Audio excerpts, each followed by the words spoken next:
All right, we're going to get to Pittsburgh Steelers with the 18-16 win over the Baltimore Ravens.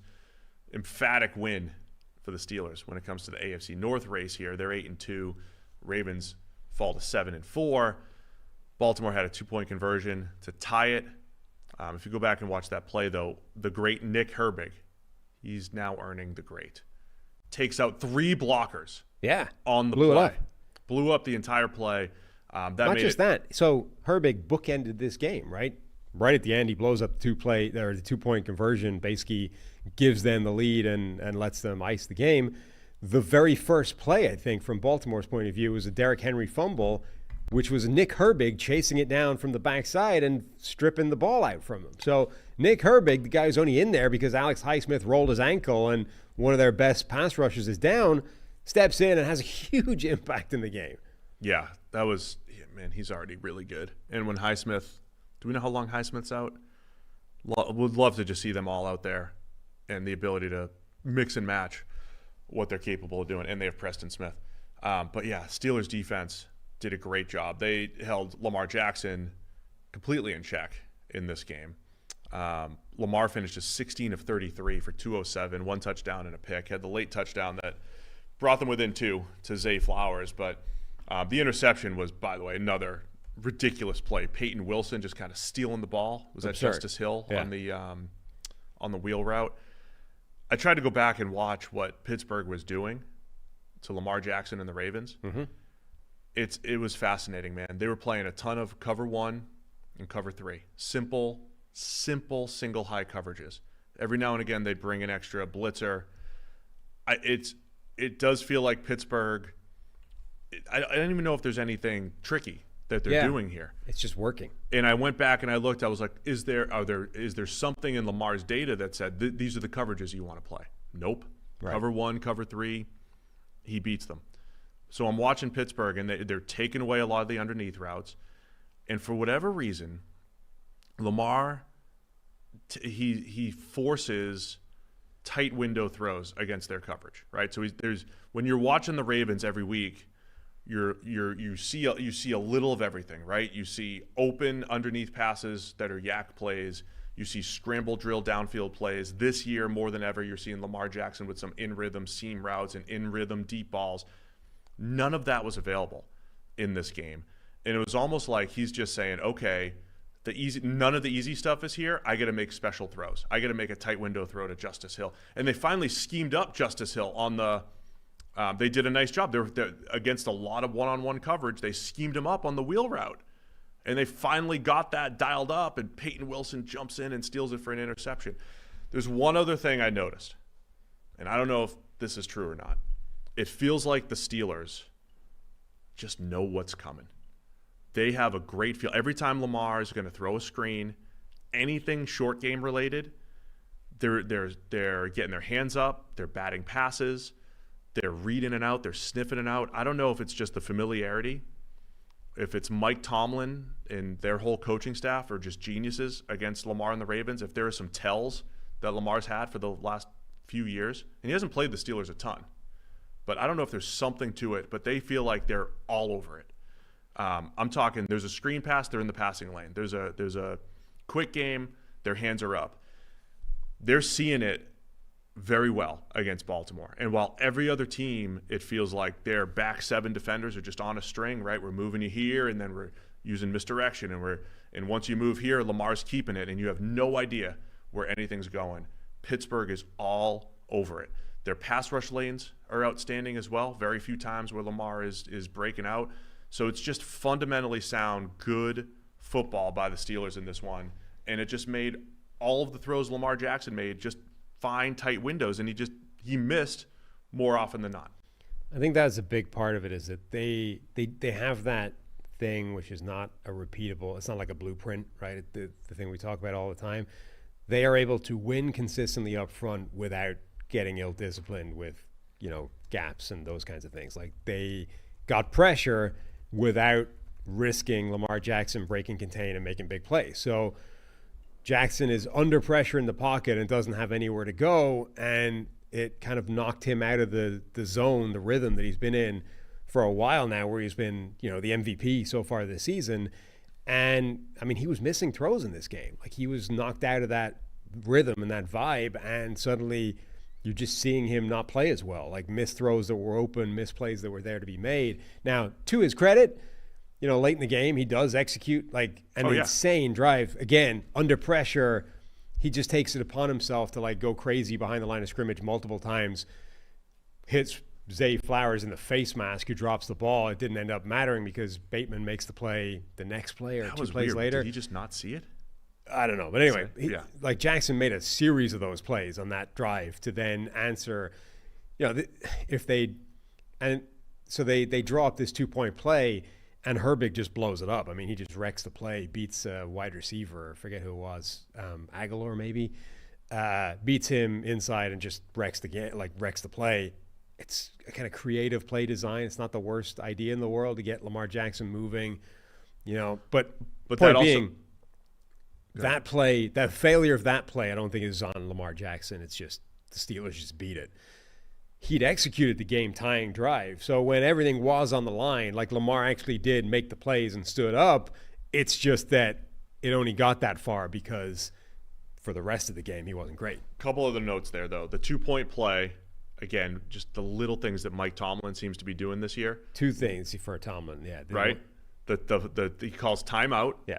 Right as the Ravens are lining up to run their first 2-point play. So they probably had to cancel their best 2-point play, which looked like, as they said on the broadcast, maybe a jump pass, right? They had something dialed up. Then they run the QB sweep that gets blown up.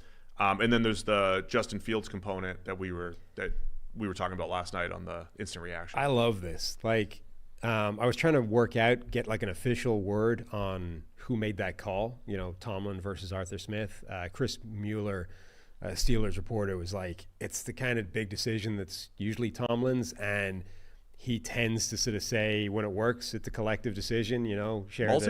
Malsey's had that? Yeah. He sort of says, you know, when it works, it's a collective decision, sharing the credit around everyone. And when it doesn't work, he takes responsibility. He's like, no, it was my call. It's good coaching. Yeah, good leadership. And that's why people love Tomlin. I think it's really smart. I mean, they win on the 2-point conversion. They have the lead, but Baltimore has timeouts. They kick it deep. They're backing themselves. If we get a stop, we get the ball back with good field position, we still have a shot at this. So the Steelers just need one first down. We get a first down, the game's dead. So you need a first down. You don't want to pass the ball because that stops the clock, obviously. So they send out Justin Fields instead of Russell Wilson. I think that's really smart. I mean, if you're not going to pass the ball, Fields adds a layer of dynamism and a layer of complexity and things that you need to worry about from a defensive perspective that Wilson just doesn't. And it worked. And now the first play, like Fields had the first down, ends up sliding a yard short, so could have screwed it up. But the point being, he was able to take that ball, you know, keep it himself, gain most of a first down, and job done. Yeah, so I thought those two decisions were huge for Tomlin. Other shout-outs to mention here, Joey Porter Jr. was outstanding in this one. 2 pass breakups. I don't think he gave up a catch. First run on PFF, 0 for 3 when targeting him. So, yeah, everything Pittsburgh did defensively, for the most part, you know, they left Zay Flowers open on a couple, whatever. Pretty much tight window throws, tight coverage across the board. Tre'Davious White made his debut, right? Was this his first game for the Ravens? I think so. 2 pass breakups for him in the end zone as well. Could be something to keep an eye on down the stretch here for Baltimore, because he did not look that good with the Rams. Looked awful earlier this year. Yeah. But man, one last thing.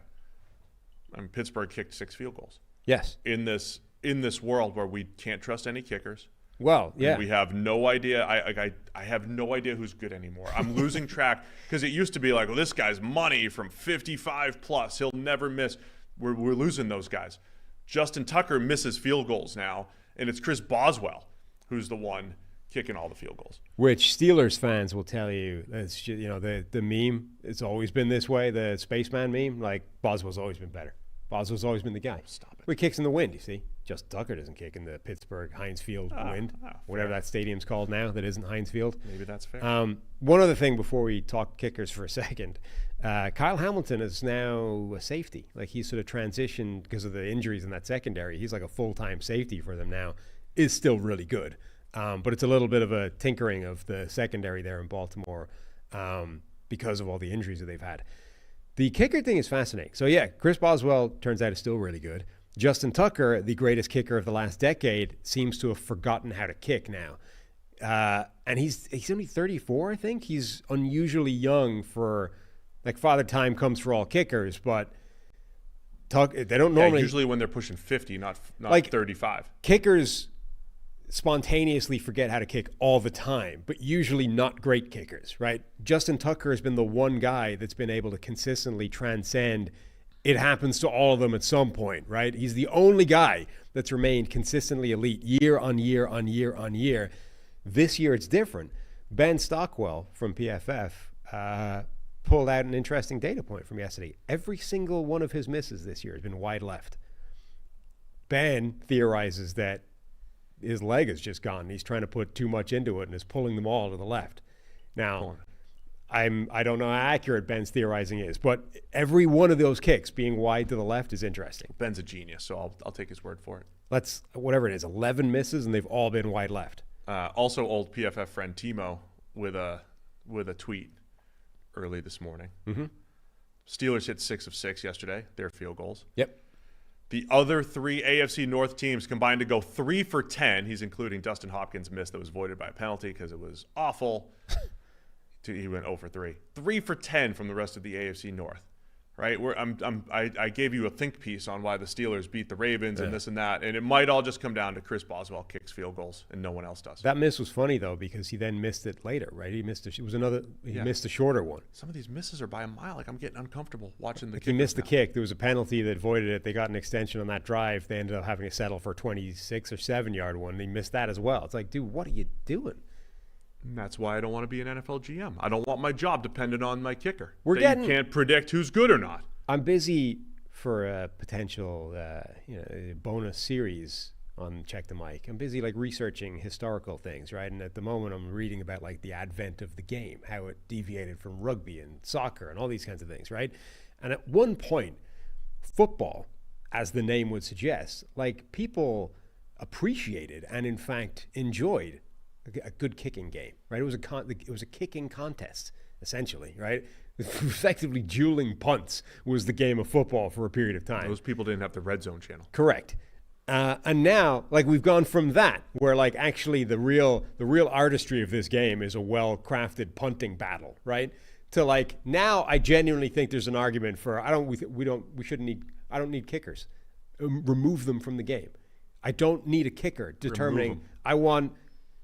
I already have. I just want the offense. Every time they line up, I just move on to the next game. I just want the offense determining the game, right? Yes. Touchdowns and whatever points after, have it all determined by the offense. Kickers can just go, leave. We don't need you anymore. The game has evolved beyond kickers. They're not people anymore. Well, they're not. Punters are people too. Okay, maybe we can keep the punters, but kickers, get out. Get out. Wow. Strong take. Now you're just killing jobs here. Yeah. Ouch. Thanks for watching all the way to the end of our video. For more great content, click here to subscribe and here to watch another video. We'll see you again soon.